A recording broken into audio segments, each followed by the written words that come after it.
صحابہ کہتے ہیں کہ ہم نے اپنی آنکھوں سے دیکھا جن لوگوں نے حضور صلی اللہ علیہ وسلم کی دعوت کو قبول کیا اور جن لوگوں نے آپ کی محنت کو لے لیا، ہم نے اپنی آنکھوں سے ان کی عزتوں کو دیکھا، اور جن لوگوں نے بات نہیں مانی، جن لوگوں نے بات نہیں دی، ہم نے اس کو ذلیل ہوتے ہوئے اپنی آنکھوں سے دیکھا۔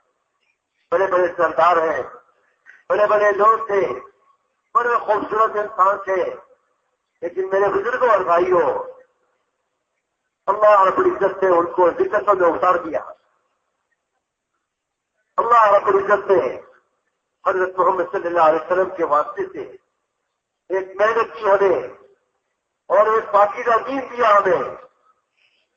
حضرت عائشہ رضی اللہ عنہا فرماتی ہے ہجرت کے بعد جب مدینے پہنچ گئی تو فرمایا کہ ہم نے دیکھا اپنے آنکھوں سے کہ جن لوگوں نے حضور کی بات مانی اللہ نے ان کو عزت دی، اور جن لوگوں نے حضور کی بات نہیں مانی بڑے بڑے سردار سے ذلیل ہو گئے، رسوا ہو گئے۔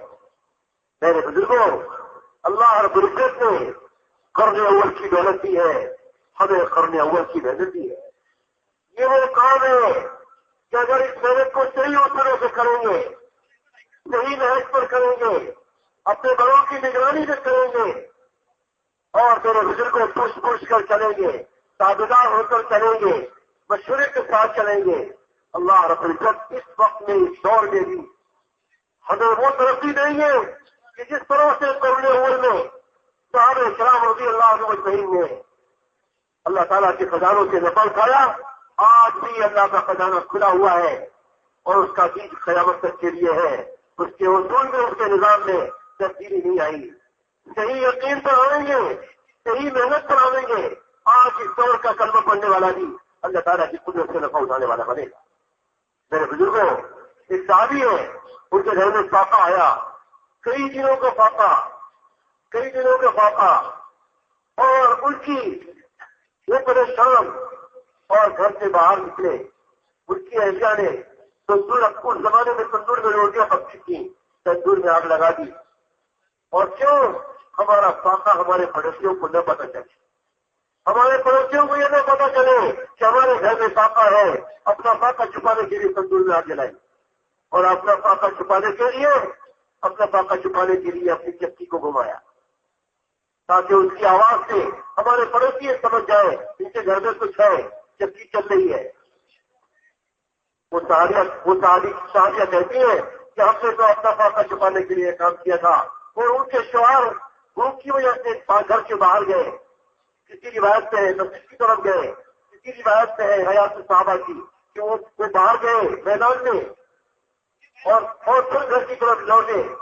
ان کی اہلیہ نے کہا، پوچھا کہ کیا ہوا؟ ان کی اہلیہ نے کہا تندور میں دیکھیے روٹی لگی ہوئی ہے، اور میں نے چکی چلائی تھی، تندور میں تو آگ لگائی تھی فاقہ چھپانے کے لیے، اور چکی گھمائی تھی بس پڑوسیوں کو بتانے کے لیے کہ ہمارے گھر میں کچھ ہے، ہمارے گھر میں کچھ بھی نہیں تھا۔ چکی تو میں نے چلائی تو وہ چلنے لگی، اور اس کے اندر سے آٹا گرنے لگا۔ جہاں چکی آٹا بھر گیا تو میں نے چکی پر ہاتھ رکھ کے روک دیا۔ انہوں نے تندور سے روٹی نکالی، اور جو ہے آٹا ان کے سامنے، یہ پورا قصہ جا کر اللہ کے رسول صلی اللہ علیہ وسلم کو سنایا، کارگزاری سنائی۔ اللہ کے رسول صلی اللہ علیہ وسلم نے فرمایا کہ اللہ رب العزت کی طرف سے تمہارے لیے رزق کا انتظام ہوا ہے۔ یہ وہ لوگ تھے کہ جن کے تعلق میں اللہ نے ان کو اس سطح پر پہنچا رکھا تھا کہ اللہ کا ذہنی نظام ان کے ساتھ ہے۔ روایت میں آتا ہے اگر آدمی کے گھر میں فاقہ آ جائے اور سارے گھر والے مل کر اس پہ چھپاتے ہیں، کسی کو پتہ نہ دے، اور 3 دن گزر جائے اللہ تعالیٰ ایک ساتھ کی روزی کا دروازہ کھول دے۔ اللہ کا نظام ہے۔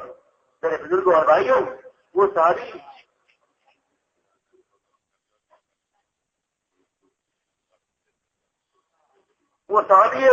رسول اپنے گھر سے صافی کی حالت میں، مصعب ابن اسود رضی اللہ عنہ صافی کی حالت میں جنگل میں گئے بکری کے پیچھے، اور قضاء حاجت کے لیے بیٹھے، اور جو ہے دیکھ رہے ہیں، وہاں جو ہے دل میں سے نکلا اور شرفی رکھ کر گیا، شرفی لے کر آیا، پھر رکھا گیا، 17 شرفیاں لا کر ان کے سامنے رکھی، और बाद में ले जाकर थैली भी अंदर से लाकर रखी, इस थैली में रख के ले जाओ।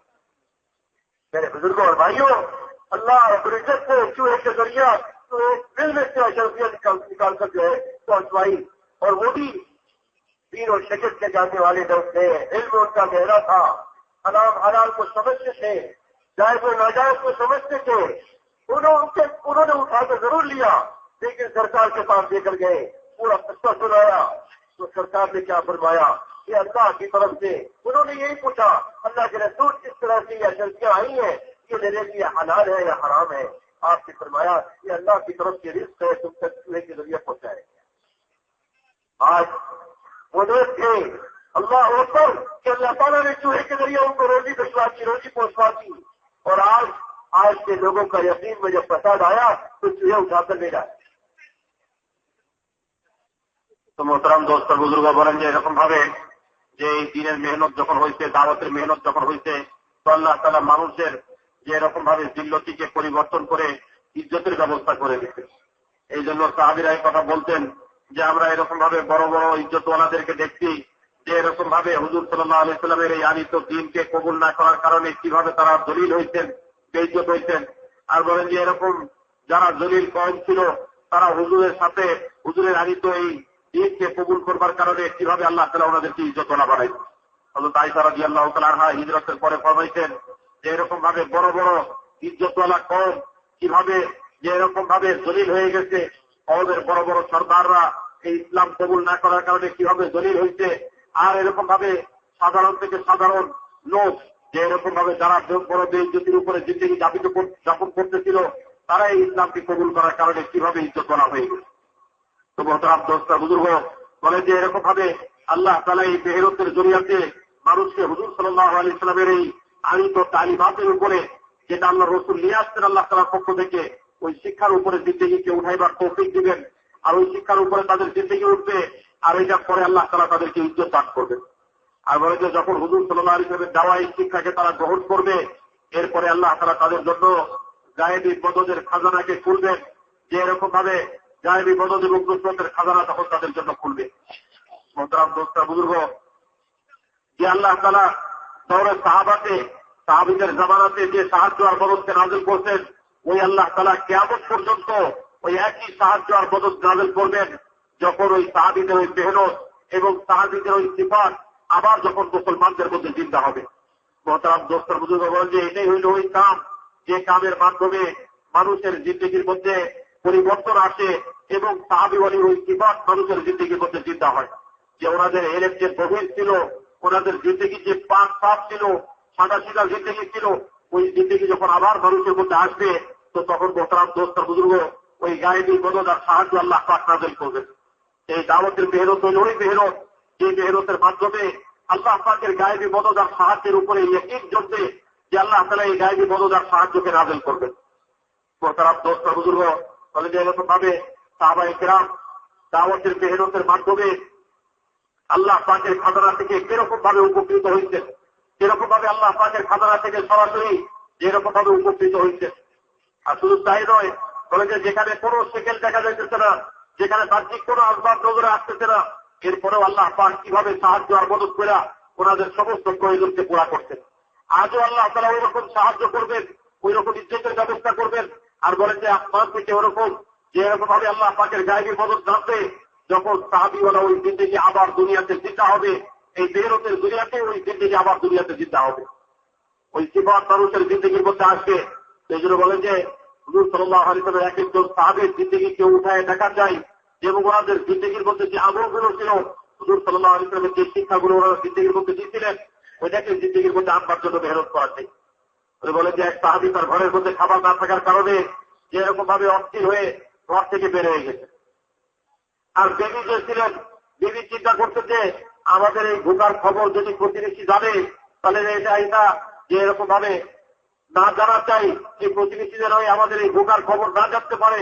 এই জন্য উনি ঘরের মধ্যে যে চাকরি ছিলেন এই চাকরিকে ঘুরাইতেছিলেন, আর ওই তন্দুরে যে রুটি পাকানো হইতো ওর মধ্যে আগুন জ্বালাই দিয়ে রাখছিলেন। তো বলে যে হায়াতুল সাহাবার এক রিওয়ায়াতের মধ্যে আসছে যে ওই সাহাবী তো ঘরের বাইরে কোন ময়দানের দিকে গেছে, অথবা ওই সাহাবী এরকম ভাবে যে মসজিদের দিকে গেছে। তো বলে যে কিছুক্ষণ পরে যখন ফিরে আসছেন তো আল্লাহ পাকের গায়েবী বদলার সাহায্য কিভাবে আল্লাহ তাআলা নাযিল করতেন এটা তিনি বয়ান করতেন। তো বলছে দেখেন ওই যে তন্দুরের মধ্যে আগুন লাগাই দিয়ে রাখছিলাম ওইখানের মধ্যে রুটি লাগানো আছে। তো বলে যে ওখানে রুটি কিভাবে লাগানো হইলো, যে আমি তো প্রতিবেশী যাতে করে জানতে না পারে এই জন্য এই চারটি ঘুরাইতেছিলাম আর তন্দুরের মধ্যে আগুন লাগাই দিয়েছিলাম, কিন্তু এই চারটি ঘুরাইতেছি এর মধ্যে কোনো গম অথবা জব তো দেয়নি, কিন্তু আল্লাহ তাআলার বদলার সাহায্য নাযিল হয়েছে, এই চারটির ভিতর থেকে আটা পড়া শুরু হয়েছে। আর কিছুক্ষণ পড়ার পরে এটার উপরে হাত দিচ্ছি তো এটা কমে গেছে। আর বলে যে এরপরে রুটি পাকাইছি তো আল্লাহ পাকে এই তরিকায় সাহায্য আর বলো দেয়। তো তারা দোস্তার বুজুর্গ বলে যে যখন নাকি কুরবানির সাথে মেহনত করা হবে তো আল্লাহ পাকের গায়েবী বদলার সাহায্য এইভাবে নাযিল হবে, বরকত জিন্দেগির মধ্যে আসবে।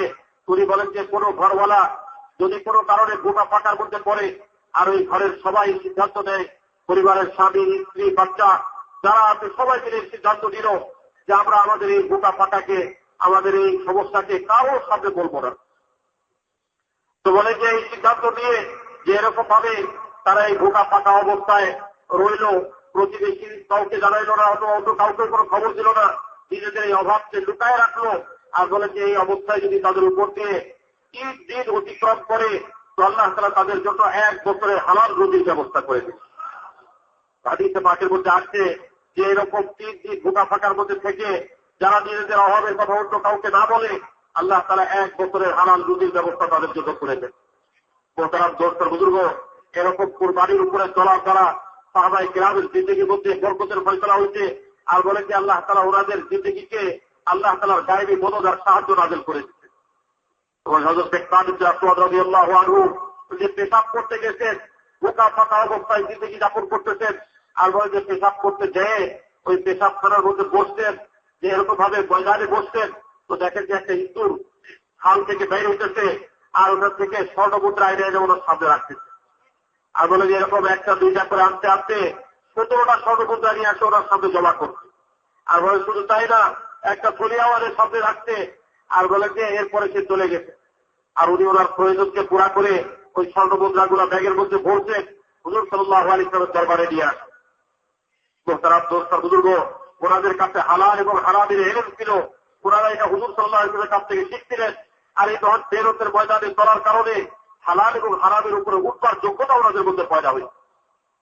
তো যখন হুজুর সাল্লাল্লাহু আলাইহি ওয়াসাল্লামের কাছে যা পেশ করতেন তো আল্লাহ রাসূল বলতেন যে এটা আল্লাহ তাআলা তোমার জন্য রিজিক হিসাবে পাঠাইছেন, তুমি এটা যেরকম চাও খরচ করতে পারো। তো মোহতারাম দোস্তার বুজুর্গ, যখন নাকি এই বেরতের মধ্যে কুরবানির সাথে চলা হবে আল্লাহ পাকের পক্ষ থেকে গায়েবী বদলার সাহায্য মুসলমানদের জিন্দেগির মধ্যে আসবে, আর আল্লাহ পাকের পক্ষ থেকে বরকত তাদের জিন্দেগির মধ্যে নাযিল হয়ে যাবে। সেই জন্য মোহতারাম দোস্তার বুজুর্গ, এই বেরত ইয়াকিনের সাথে করা চাই, যে এরকম ভাবে যেটাকে বসিরত বলে, যখন ওই ইয়াকিনের সাথে হবে তখন এর উপরে এই বেরতের উপরে আল্লাহ তাআলা ইস্তেকামত দান করবেন।